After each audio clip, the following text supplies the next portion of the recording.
Hi, friends. It's Dr. C, your favorite hormonal SLP. Today, I want to talk to you about vocal dose. Specifically, how much should you exercise or train your voice? This question came up a lot recently from the trans community, and so I thought I'd talk about it. The first thing you should know is I'm actually extremely qualified to talk about this topic area. I spent most of my PhD program running studies that asked how much vocal exercise is needed to evoke a neuromuscular response, or more simply, how do we exercise the larynx? So let's talk about it. First, let's talk about what vocal exercise is. Vocal exercise is not physical exercise. Pain is not gain in the larynx. Pain is damage. In physical exercise, we want to evoke neuromuscular fatigue in order to make the muscles grow. In vocal training,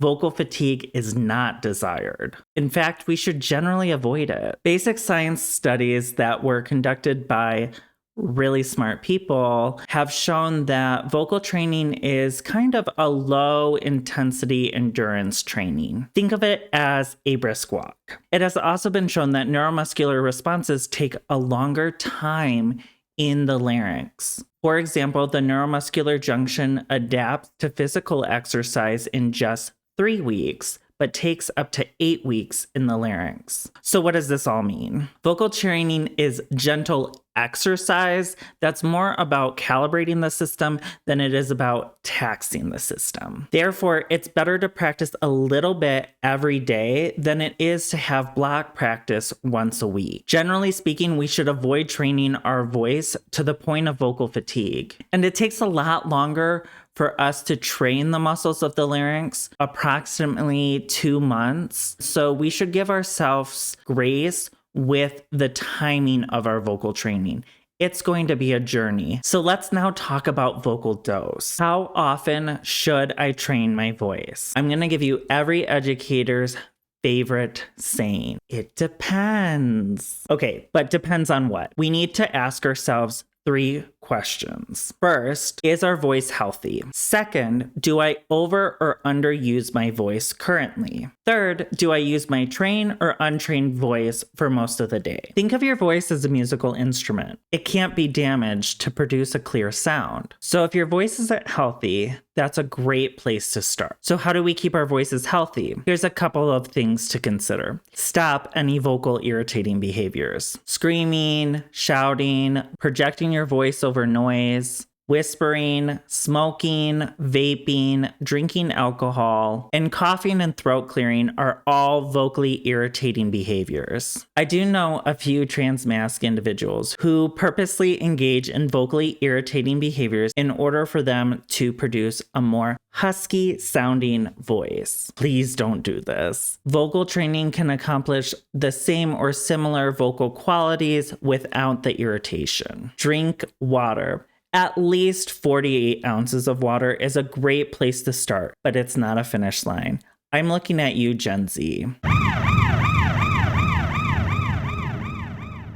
Once you achieve 48 ounces of water, 64 is a little bit better, and then you can listen to your body on when it's thirsty. This isn't a comprehensive list of all the things to keep your voice healthy, but drinking water and avoiding vocally irritating behaviors is a great place to start. Now that our voices are healthy, we need to ask ourselves, do we over or underuse our voice? Anecdotally, I would say it's 50-50. Underuse of the voice is not as well defined in the voice literature, but typically you underuse your voice if you don't use your voice for work, live alone, or are typically more of a shy person. Most voice programs that are designed for people who underuse their voice are anywhere from 40 to 60 minutes a day. So that means if you're not turning on your voice for about an hour a day, this is what you should be starting with. Vocal underuse is a problem because the neural principle of use it or lose it applies to the voice as well. Generally, I say you should turn on your voice about 5 minutes every hour. You can do things like reading aloud, singing, humming, narrating what you're doing. All of these things are fine as long as you're using your voice. So if you're a vocal underuser, it's generally a good idea to turn on your voice about 5 minutes an hour or about an hour every day. And you can add your vocal training on top of that. All right, so how about my vocal overusers? This is a little bit better defined in the voice literature. So typically a vocal fatigue program will ask participants to read loudly for 2 hours. Projecting your voice 2 hours a day, you're probably a vocal overuser. This does have other factors to consider, which is, are we projecting our voice? And are we using a pitch that's at the top of our range or bottom of our range?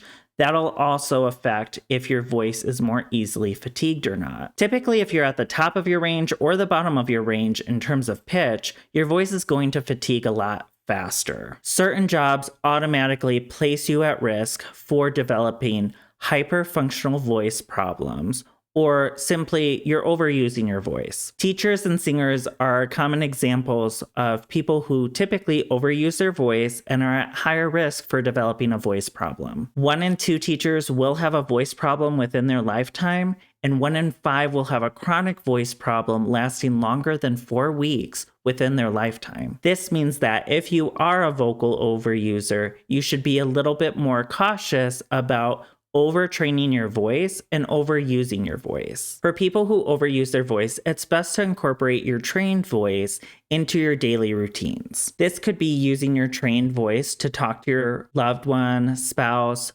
partner when you come home from work. You're going to be talking to that person anyways, so you might as well use your trained voice. Typically, if you already are a vocal overuser, adding in practice to your vocal routine is going to overdo your voice. Ideally, you wouldn't be adding too much more practice on top of already using your voice. So what are some ideas? Well, if you are using a higher or lower pitch range during your workday, think about when you're home, maybe using a little bit more of a gentle vocal technique. One example that I like to utilize for trans feminine individuals is what I call the podcaster voice. This is a voice that's a little bit softer, a little bit breathier, and it's very gentle on the voice. So if you come home and you want to use your voice in a feminine way, but your voice is really tired, the podcaster voice is a great way to start. An example of being gentle on your voice for trans-masc individuals is using the yawn sigh technique.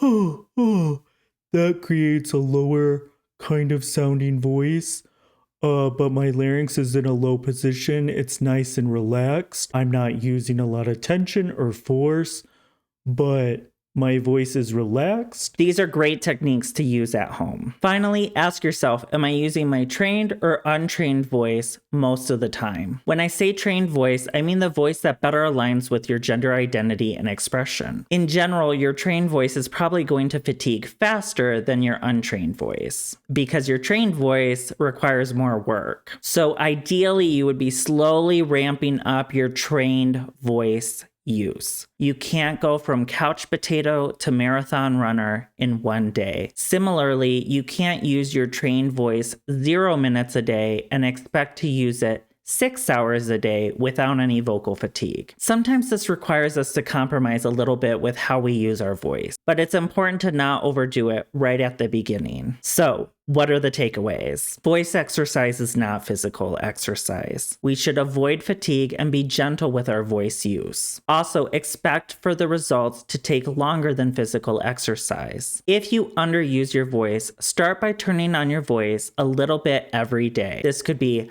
5 minutes every hour, 20 minutes in the morning, 20 minutes in the afternoon, 20 minutes in the evening, but we want to turn on our voice an hour every day. Also, if you underuse your voice, you can add your training on top of that voice use. If you overuse your voice, incorporate your trained voice into your daily use. Also, try not to add too much training on top of that daily voice use. Think about ways in the evening where you use more of a relaxed voice to support either your feminine, masculine, or gender neutral voice goals. This could be the podcaster voice. This could be the yawn sigh voice, but be gentle with your voice at night because it's worked all day long. Finally, don't go from 0 to 100. Your trained voice will typically fatigue a little bit faster than your untrained voice. So prioritize, when do you want to use your trained voice? When is it okay to use your untrained voice? And be gentle and patient with yourself. I hope that this video was useful for you. I'm going to post some references in the description below. There isn't a lot of research on the transgender community, so these are not necessarily articles that apply specifically to transgender or gender affirming voice use. However, we can borrow principles to help us understand our own voices. Hopefully this makes you excited to either continue or start your vocal journey, and I'll see you in the next video. Bye!